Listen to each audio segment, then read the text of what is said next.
Hey y'all, welcome back to another episode of the Changeover Podcast. This is your host and your girl, Alana. I'm back for another episode with Danielle Mills. What? Hey everybody, I'm so excited to be here. Thank you so much, Alana, for having me on. Thank you for coming back. So for the listeners of the Changeover Podcast, those in the Changeover community, y'all have heard Danielle's story before. About a year ago, she was on the show and we talked about having a champion mindset. So Danielle, can you refresh our listeners and your audience as well on what it is to have a changeover mindset? I'm sorry, champion mindset. Yeah, so last time we spoke, I came on here talking about having a champion's mindset, but really that comes down to having really good preparation, practicing gratitude, practicing affirmations, and just really like being grateful for everything that you have and just having a positive attitude. So that's something that I really focus on. And by incorporating all of those things, that will make you have a champion's mindset so that you can achieve whatever you want in your life. So I want to say that literally knowing you and looking at all the things that you accomplish, like if there's anybody that I wanted to like coach me on having like this champion's mindset, it is 100% you. Like from tennis, professional tennis, to like running businesses, being award winning, in so many different areas. Like you are literally the epitome of a champion. So thank you so much. Excited. I'm excited too. One of the things that has happened since the last time we talked is you actually published a book. Congratulations. Thank you. My very first book. So super excited about it and can't wait to share it with all of you guys. It is so good, y'all. Seriously. Like, Danielle, tell us, okay, let's start with the name of the book and why you decided to cater it towards, like I just said the name of the book, but cater it towards LinkedIn. Yeah, so the name of the book is How to Master LinkedIn and Separate Yourself from the Masses. And so LinkedIn has always been something that was really passionate. I've always been really passionate about. And I started getting people in my LinkedIn, in my inbox, asking me questions about LinkedIn. And I had started posting videos on LinkedIn about 2 years ago and being consistent. I mean, like every week I'm dropping like 2 videos a week. And by doing that, it's really started to make me kind of appear to be like really credible in the space. So people started reaching out to me about asking questions. And I was like, I might need to turn this into a branch of Headstrong, because I think so many people need advice around LinkedIn, around resumes, around career search. So I really saw it as an opportunity to say, hey, let me take what I've learned and put it into that. So that's kind of why I decided to make the book. But even more so because of COVID-19 and everything that's happening, so many people are laid off. So many people are experiencing differences in their careers. And I was like, man, I need to get something out there that can help people like right away. So I started working on the book. I started March 13th and put it out April 1st. So it was that fast. Are you serious?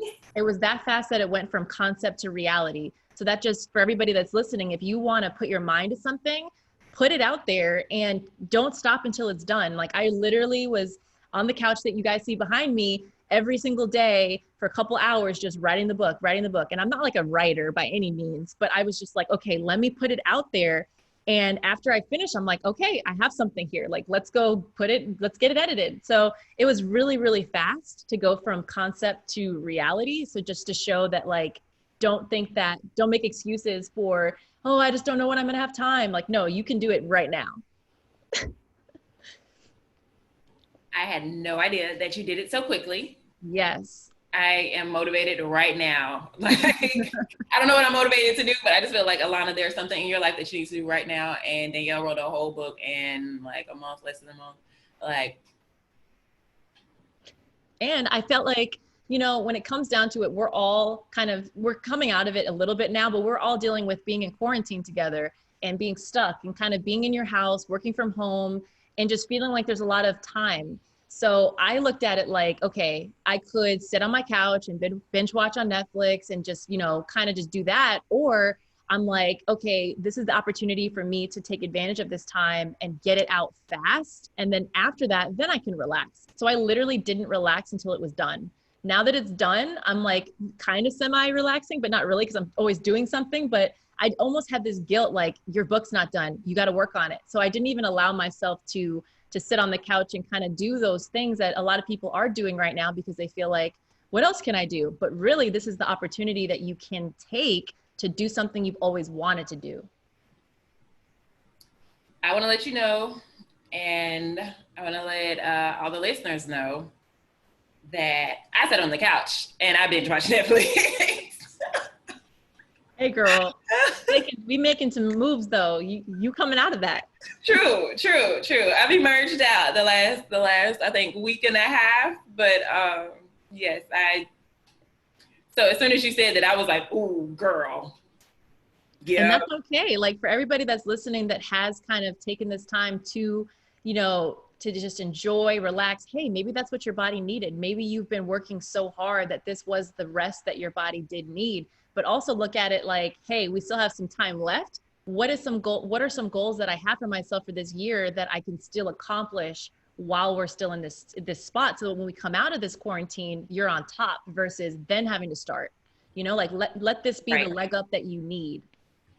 So one of the things that I heard and that I gathered while we're talking is you mentioned that people were coming to you about your LinkedIn profile, and not until like after a while you realize, hey, I got something here, I can market that. What I find is very interesting is that I have heard so many different people talk about the importance of, when you do create a business of something that comes naturally to you. And a lot of people, I think, struggle with finding out what comes to them naturally, because we're so easy just to kind of like, oh, it's just something I do. We'll brush off things that come natural to us, and we won't look at them as the gifts that they are to us. Right. So that is absolutely awesome that you found it, and you found a way to also transition that. So in that transition, did you pair yourself with people who were already authors? Like, how did you go from, I should really try to market this, I should really try to sell this, I should really package this in a way? What kind of got you to the point where you knew how to package it? That's a great question. It's funny that the person who told me, hey, you need to write a book, is my dad. So he's the best, for one. He actually wrote a book. He wrote it in 2013, but it's crazy. It's still really relevant today. His book's called Stress-Free Success: How to Prosper and Enjoy Your Own Business. And I went over his house one of the weekends back before the quarantine started. It's actually, no, March 14th, because we were celebrating his birthday. And I was telling him about some of the people I've been working with and helping them with their LinkedIn, because I had just started doing consulting around LinkedIn with people. Basically, I did sessions with them where I look at their profiles and I kind of identify areas that they can make changes fast and see a result. Mm-hmm. And he was like, okay, so based on what you're saying, it sounds like you should write a book about that. And I'm like, okay. Because I had always envisioned myself writing a book and it being more of like a biography and kind of about my life and, kind of what transpired. Right. And I was thinking like, okay, I want to do that around 32, 33 years old. I'm 29 right now. I'm like, by then I would have accomplished more stuff. It'll sound better. So I always kind of put the book a little bit like, it's coming, but I don't feel like it's the right time now. So when he told me like, I think you should write a book, I was like, oh, wow. Like, am I going to do this? So I literally, I thought about it and I was like, yeah, I'm going to do that. So then I immediately started planning on writing, and I was really, really privileged to have a really close friend whose name is Laura Grace Wild, and she's written a couple books, and she's in the mindset space as well. And she was so kind to me and gave me a lot of insight on how to write a book, partner with Amazon, get with publishers, and do all of that. So I'm really thankful for her, because when my dad did say, I think you should write a book, it just so happens that she came from LA to Miami to visit the week or two prior to that. So I already had some notes of like, hey, when I do write it, this is what I need to do. And then he comes with that. So it was almost like crazy, the timing of all of it.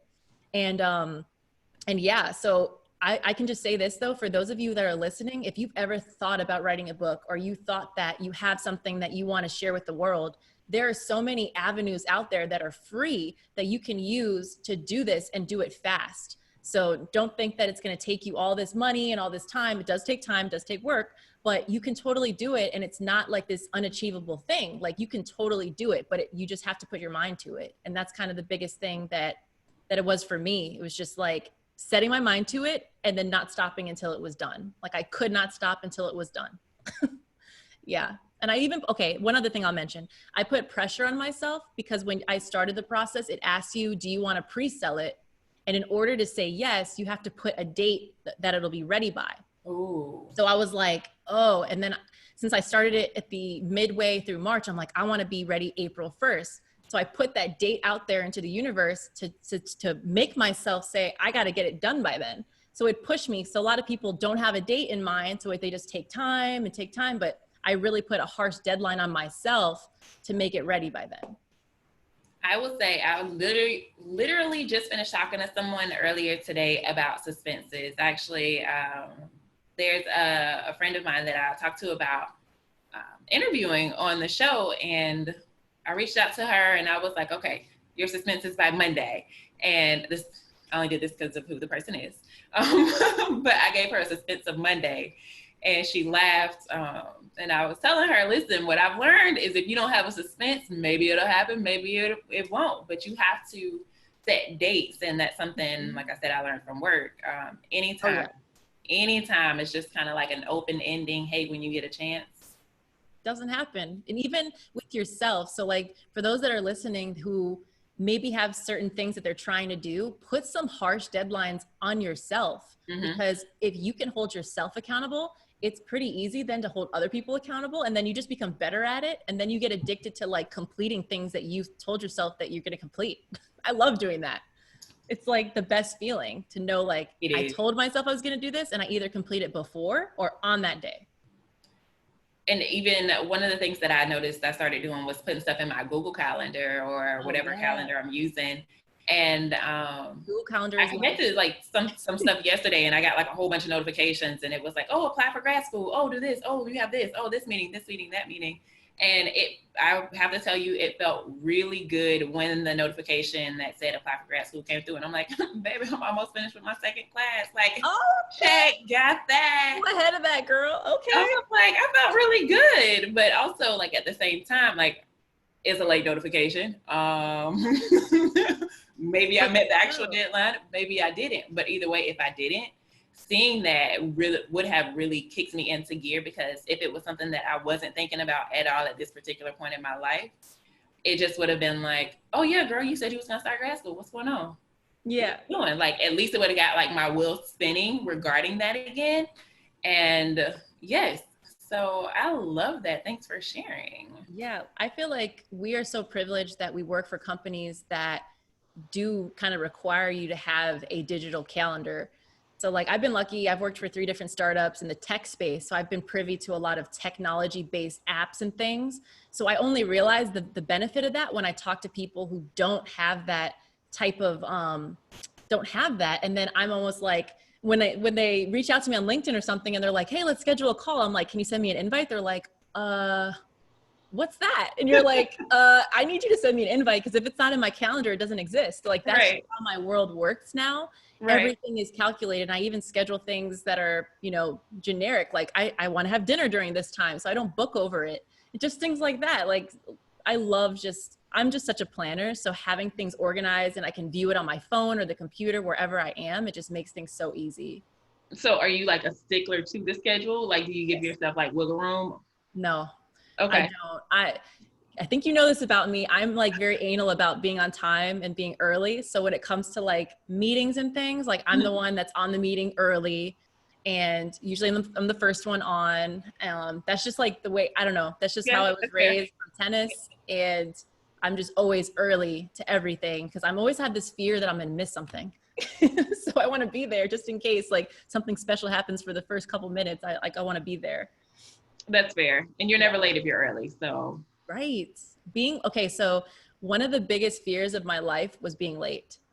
just because it was such a big repercussion for being late. When you were late to like practice, for example, everybody would do punishment in tennis, Yeah, or you would get yelled at. So like for me, like the biggest fear of my life is like I'm late. that's fair. So I grew up being late to almost everything.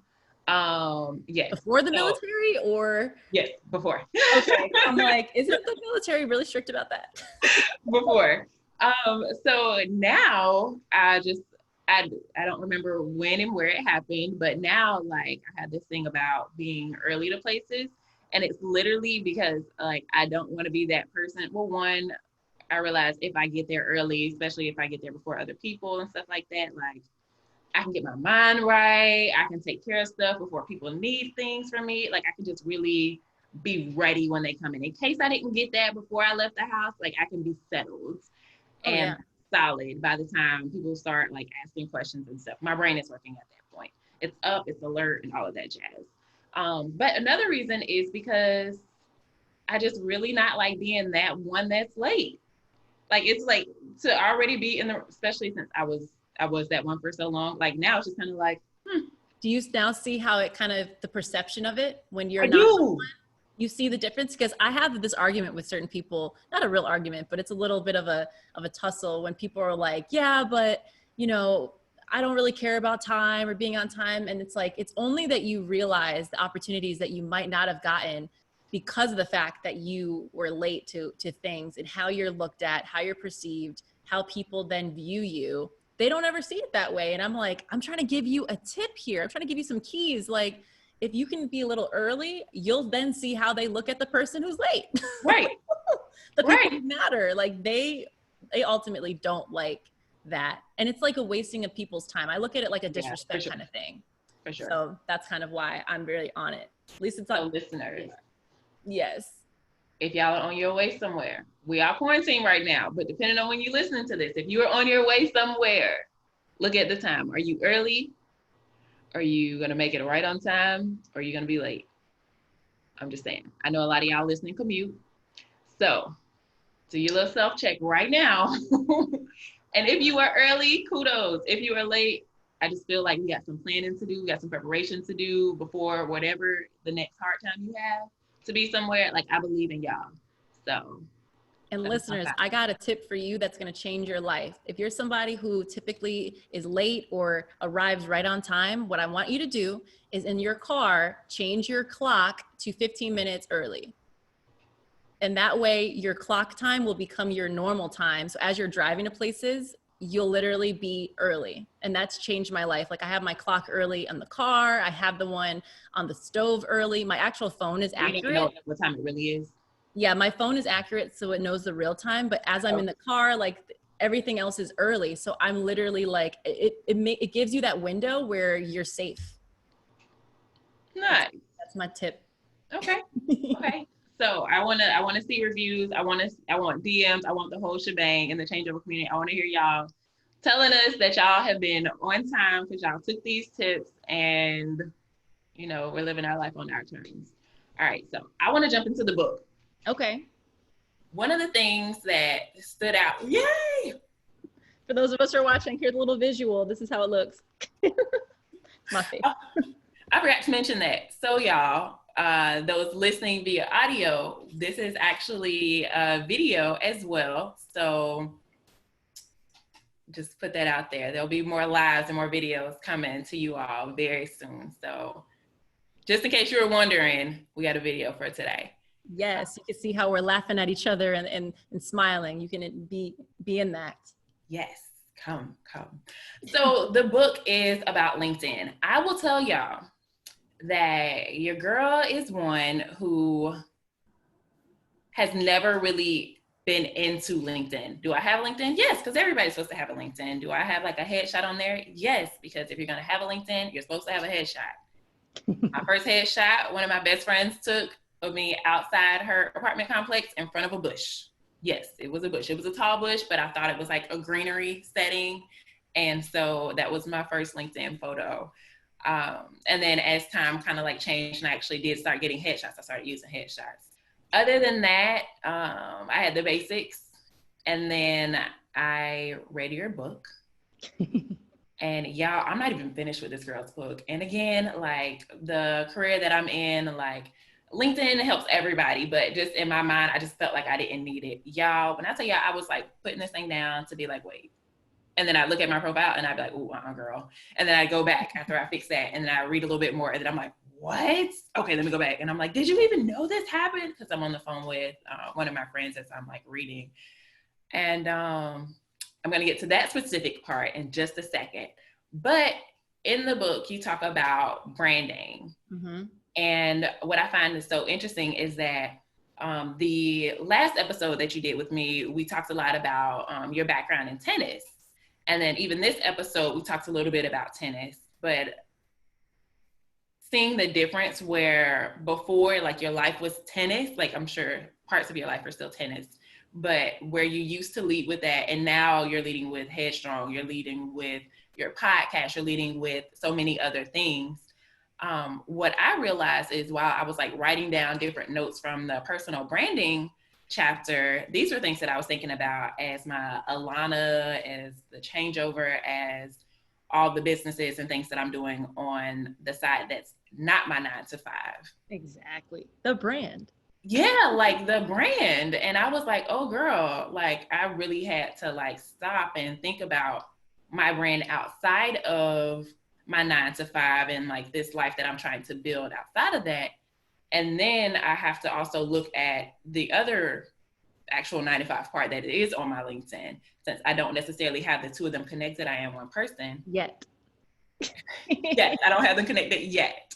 But one thing that you mentioned to me is that the same person that, like I just said, that I am outside of that, I also am. And the way those two can marry could actually be a lot more beneficial to me being on LinkedIn. Can you talk about that? Yeah, absolutely. What? Us. I said it's because some of us are scared, and I'm us. Okay, no, that's completely fair. So a lot of people feel like they have to hide who they really are, their true passions or things that they're doing outside of work, and kind of hide that from LinkedIn, because your LinkedIn is your work profile, it's professional. And I'm not saying that that needs to change, because it ultimately is always going to be professional and it's your work profile.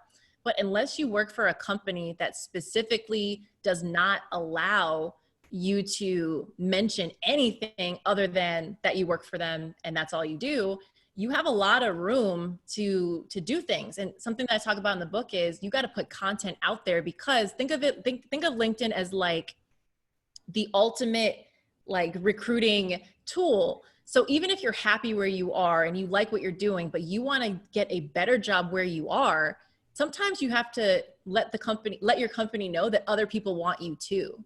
So it's like, if other companies are reaching out to you and they want to work with you, but you really are happy where you're at, it gives you leverage to be able to talk to your current company and say, hey, this is kind of what I want. And then if they're like, no, then you also now have other opportunities because people have now reached out to you. So that's just one aspect. But to go to your question, I think it's important to have your business, your work profile set up, but to incorporate pieces of your passions, pieces of the things that you're doing, because it shows you as a more complete person.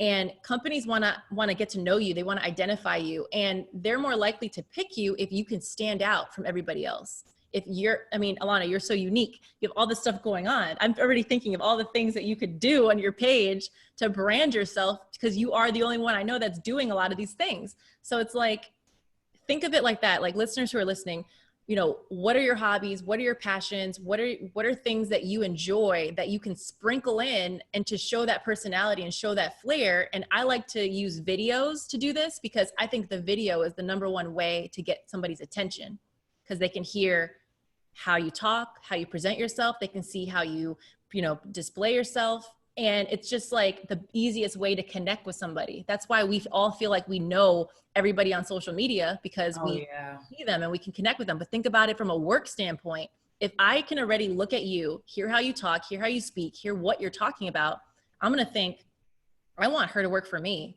I like the way she talks. I like the way she thinks. And I talk about in the book, like the type of stuff you need to put out there is all stuff that companies are attracted to. like leadership, like management, like goal setting and things like that that are kind of vanilla in the sense that you're not saying anything that's going to get you in trouble at your job, but it's only going to showcase why you're a good leader or why you're a good speaker or why you have good management skills, things like that. So literally when you, as you were just speaking about this whole thing, when it comes to the different types of things, like not necessarily our representative, a lot of times that's what LinkedIn is. It's our LinkedIn. It's our representative. It's who we are on paper. And literally just moving your resume from like the piece of paper, the nice piece of paper, People good even get strong looked sturdy at. paper, to putting it on LinkedIn in like the most basic form. Like in the book, I learned that there's a background and you can change the background. I didn't even know that. Like I had Yes, to girl. I was like, wait, oh, you can change that? And then I looked at your page and I was like, oh gosh. Yeah, Yeah, but let me drop one thing that I think your listeners will really take a lot of value in is when you apply for a job, let's say those that are listening are looking at a new job. Let's say you apply for a job and you put your resume into a pool of thousands of other people's resumes. Do you know that that recruiter, A, probably has a software that's going to pick out certain keywords and then they're going to eliminate all the other resumes? And B, recruiters, they look at LinkedIn first. Like LinkedIn is the first place. Once they've narrowed it down by that, then they're looking at LinkedIn to see, okay, what is this person? How do they present themselves? What are their attributes, different things? And if the LinkedIn profile can literally get you thrown out, like don't let your profile be the one thing holding you back. wow. When if you don't have that down packed, that recruiter is going to think, well, they're not serious. So it's literally like a correlation between like your LinkedIn is your virtual resume and it truly speaks before you do. So you have to make sure that it looks like very, very good. And we talk about that in the book. Yes, Yes, we sure. do. How Like, to separate yourself. Because the worst thing is, imagine you graduated from a great school, you have all these great accolades and things, but you're competing against a bunch of people that have all those same accolades as you. What separates you? What makes you special? And that's why your LinkedIn needs to be unique. even from like having a unique page perspective when it comes down to content, like you mentioned, sharing content, I think it's now that I look at it, and of course I'm victim to it, but it's a disservice to yourself to not share content and to say these are the things that I agree with, these are the things that I don't disagree with from a professional perspective, of course. It's not a Facebook. Um, It's not a political place. It's right, very like the topics that I encourage that people speak about are all topics that showcase your strengths. So things that you may do. So when in an interview, when somebody asks you, okay, what are your strengths? And you're listing, oh, I'm a hard worker, I'm a goal setter, I'm a perfectionist. I don't know. You're listing all these traits about yourself. mm-hmm. Okay, well, prove it. What are you putting out there that is showcasing those traits? And if you can do that for yourself, then you're going to get past a lot of the levels of the interview that typically people would get stuck on because you already proved that you don't have a problem speaking in front of people. You speak good. What you're speaking about matters. Like all of that stuff you can truly do through LinkedIn because everybody's seeing it. Nice. I So want you to do videos. say what? I said, I want you to do videos. I know. Yeah, she has been telling me to do videos for so long. Yes. Oh gosh, we're not gonna talk about how long you've been telling me to do videos because I remember. Nope, we won't do that. We're gonna leave it where it is. I want to say that you mentioned strengths. First of all, I got really excited when you said that because I like interviewing and I was like ready. Oh, you want my strength? Here, let me tell you. Let me tell you. But I was like, no, okay, this isn't my time. This isn't an actual interview. But I feel like that's definitely a strength of mine that I just realized it. Well, I didn't realize it just now, but like now that my brain is operating in a different way, I'm realizing, that a lot of people do need help with interviewing, and they're probably not going to get to the interview if they don't have their profile set up in a way where they're advertised as somebody who can get an interview. Because in some of the positions that I've worked in previously, even my current position, never mind, not my current position, in previous positions that I've worked in, what I've learned is, how people carry themselves, how they dress is the same thing as what you can see on their LinkedIn. Like if somebody came into a more professional job and they had on like jeans and this and that, and they just really didn't look like they were taking the opportunity seriously, then that would kind of disqualify them in my mind. Not that they couldn't still come in, kill the interview, have like a great personality, have a great work ethic that I can tell, and, you know, just be a phenomenal person for the job. But they would already have one tick against them by just being like, oh, you really didn't care about this interview today. Like, you really just rolled out of bed and came up in here today, didn't you? Okay. That's clear. That happens though. That's Yeah, like it totally does. me. When I do interviews with people, what gets me the most when I interview other people is how they're not prepared. Like when I ask an interview question and you just know that they didn't prepare, and it's not even a difficult one. It's one that's on the top 100 questions that somebody could ask you. And then they're like not able to answer that. That already makes me think, okay, did you put any preparation into this? Because I love preparing. So I'm like, oh, you didn't prepare. And if you're not going to prepare now, like, what can I expect of you when you're being paid to do a job? Are you going to prepare for that? Or are you just going to give it, you know, whatever it is that you have in you for the day? Right. Yeah. Another thing, so when we talk about strengths, one of the things that I learned about earlier this week was there's this program, Clifton Strengths. Have you heard of Clifton Strengths? I think that's what it's called. Clifton Strengths? Clifton. I've heard of Strength Finders. So I think Strength Finders is a part of this whole package. Okay. It's Clifton CL. Oh, Clifton Strengths It's like an assessment. Yes, that. Okay, yes, I have heard of that. So I did that earlier this week, and that was really exciting. I love those things. I love those tests where you're just like, tell me about myself. Who am I? Like, yes, I love God, but who else? So I did that earlier this week. So again, when it comes to like being able to interview and stuff like that, knowing information like that, what your strengths are, whether you find it out via Strength Finder or something, gives you the opportunity to really be able to like delve into those questions, like what are your strengths, instead of just being like, oh, I'm really good at, you know, time management, or I'm really good at, you know, I'm a people person. Like, what does that mean? What does it mean to be a people person? What type of people person? Elaborate. Give me examples. Tell me about a time. So yeah. Another thing that I want to talk about is you have a chapter dedicated to how to network.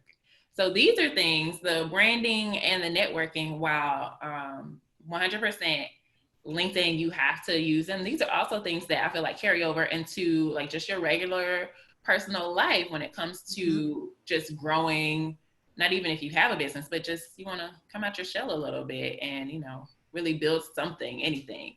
You want to talk to us about that?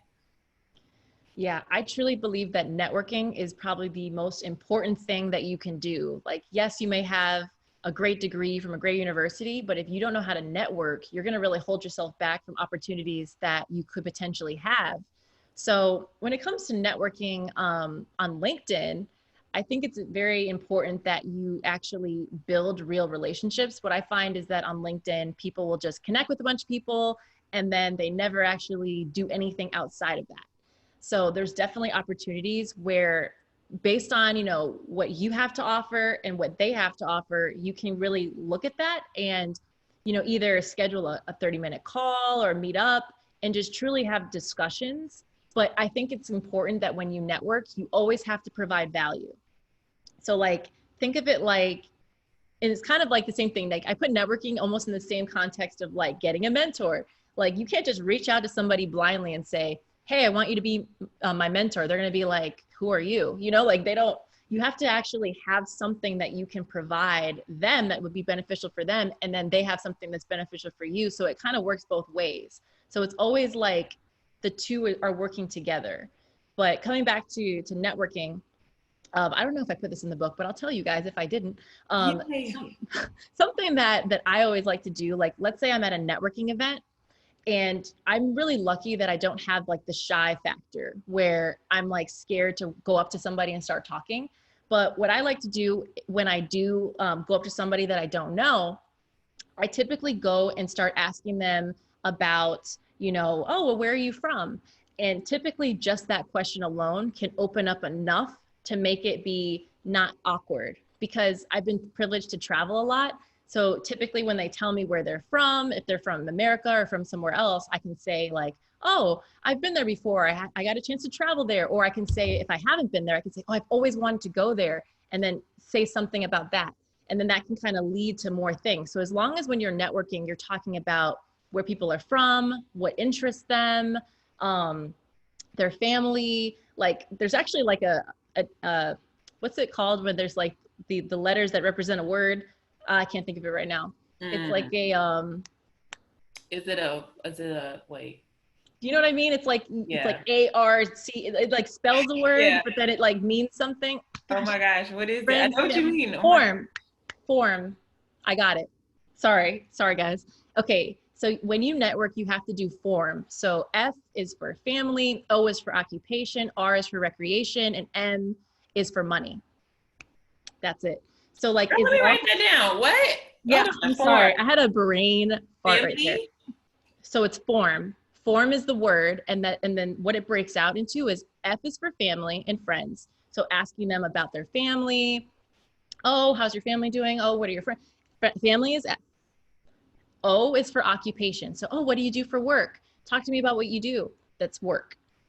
R is for recreation. So it's like, oh, like what do you like to do for fun? Like what are some things that you do in your free time? Or what are some hobbies you enjoy? That's the R. And then M is money. So that would be the money combo. That's fair. Yeah.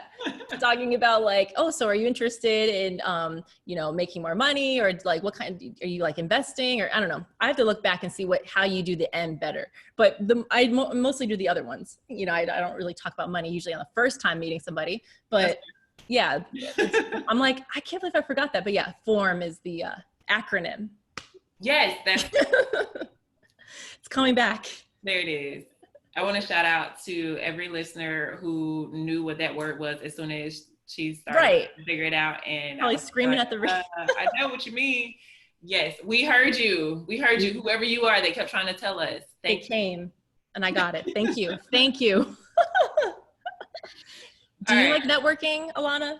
So, yes and no. Yes, I can. I will. I know I have to. But honestly, most times I would just rather like chill.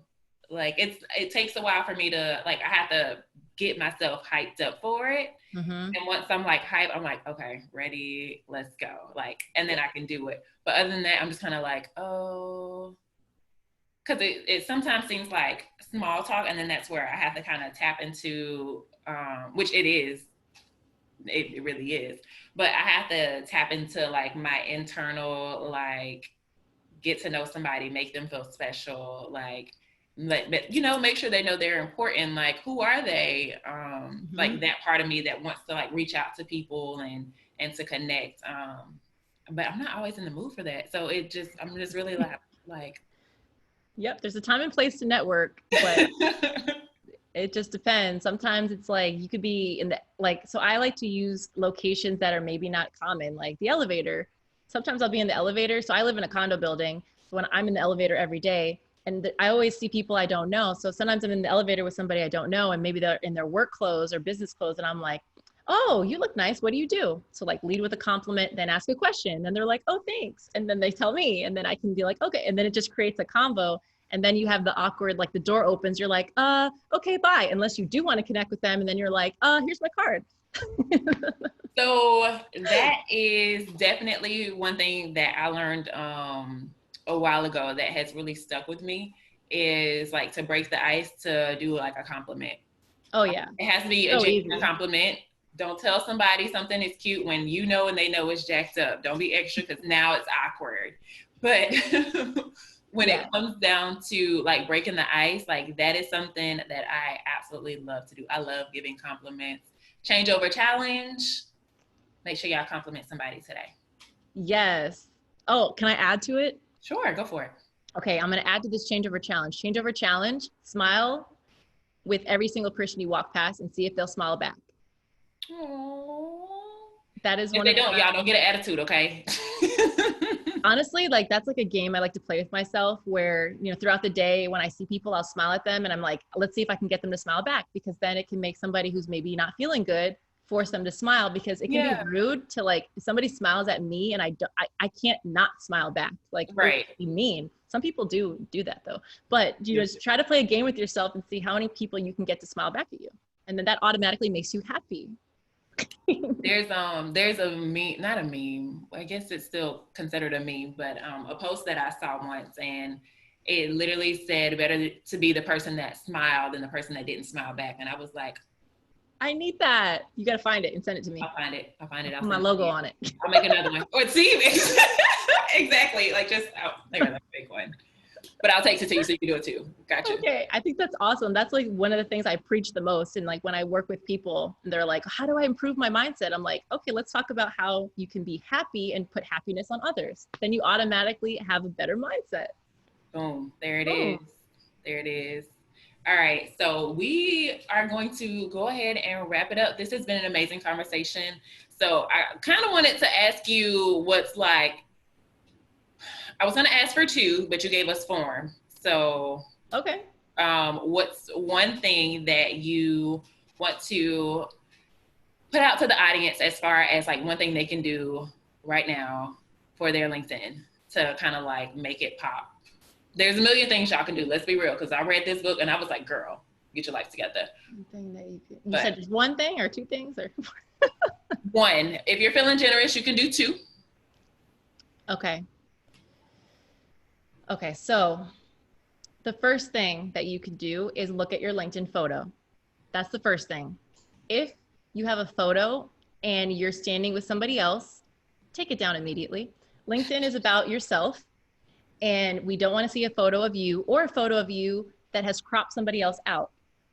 I see those a lot too, especially with men. Men, a lot of times they don't have photos of themselves, so they have a photo with somebody else and they just cut the person out, and then that's their LinkedIn profile picture. So when it comes to a LinkedIn profile picture, you don't have to necessarily get a headshot done, but as long as you have a professional photo from like shoulders up a little bit, and like you can just use a white background and just have good lighting. And I recommend smiling because it shows your character. By having a serious face, it just shows somebody that you're serious. So you want to show people that you're warm and welcoming. So your photo is one. The second thing that I recommend that you do is make sure that your experience is accurate, in the sense of when I go onto your LinkedIn and I scroll down to see your experience, make sure that it's actually relevant with the companies you've worked for. And an added tip, make sure that with each company you work for, you list out some of the things that you've done there or accomplishments that you've done for each position. So kind of like in your resume where you really list everything out, you're truly transferring that over to LinkedIn. So it shouldn't just say you work at Microsoft and the name of, the title that you have. I want to know like what you're actually doing at the role, because a lot of people don't know the company or they don't know the role. So if you can list out the actual characteristics and not necessarily what you do, but things that you've been able to accomplish. I like to showcase strengths, or have you showcase strengths, because then it shows the person, oh, wow, like they achieved this, or they won any awards or relevant things that you've done, you want to highlight. So think of it, it's like highlighting your strengths so that somebody can see that and be like, oh, I want to work with her, or I want to work with him. People like winners. They are attracted to winning. That's true. You know that's true. I don't want no losers on my team. If I'm a company, I want to recruit the best. I don't want mediocre either. No, nobody wants to be mediocre. So like, look at your profile. Okay, listeners, after this, after you hear this, go ahead and look at your LinkedIn. If you don't have one, take a step back and create one. If you do have one, take a look at it and say, if I didn't know me, would I want to hire me? If I didn't know me, would I want to hire me? Based on what's here, not you, based on what you're putting out there. Right, in black and white. That is the same. They don't know you yet.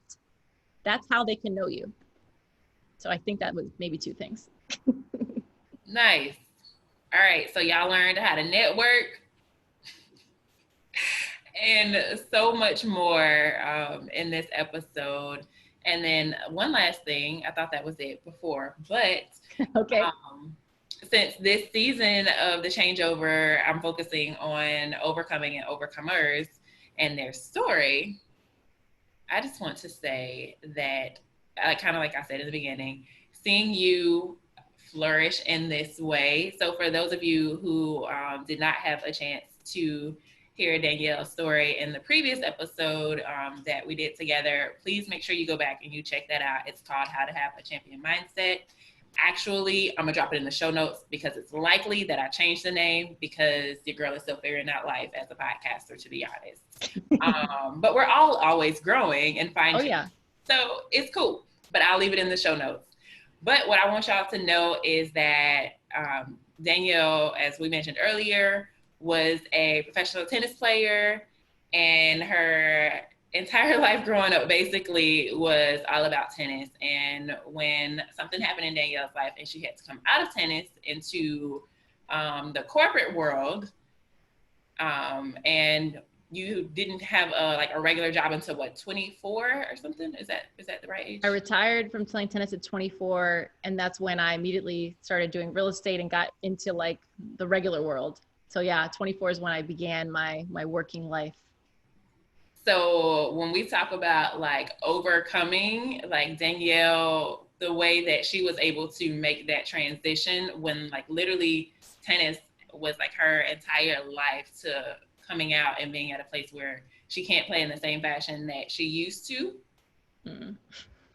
Talk about an overcomer, because y'all, she is out here killing it, and she is leaving breadcrumbs like Hansel and Gretel, trying to get everybody else to that next level and to help them overcome, help you all, help us overcome as well. So with that, thank you for living your life on your terms and for being here with us today. Thank you so much for having me on here. Just to give it back to you, I've seen you grow so much, and just with this podcast, it's come so far, and it's just an honor to be back again, to be back on and to speak with everybody. But before I go, I have to do a shameless plug. So if you are somebody who wants to improve your LinkedIn or just, overall make adjustments in their career, I highly recommend picking up a copy of my book, How to Master LinkedIn. And it's available on Amazon. You can search for it with the title or just search for Danielle Mills and it'll pop up. And I have to mention that, if you want to work with me, you can connect with me on Instagram, and it's just Headstrong LLC. And that will give you everything that you need to know to connect with me, because I want to help you reach your fullest potential. So I really appreciate the opportunity to be on here. And I love what you're doing, Alana. Thank you, y'all. All of what she just said will be in the show notes for you to click and do what you got to do from there. All right, y'all. Have a good one. Until the next time. Bye. Bye.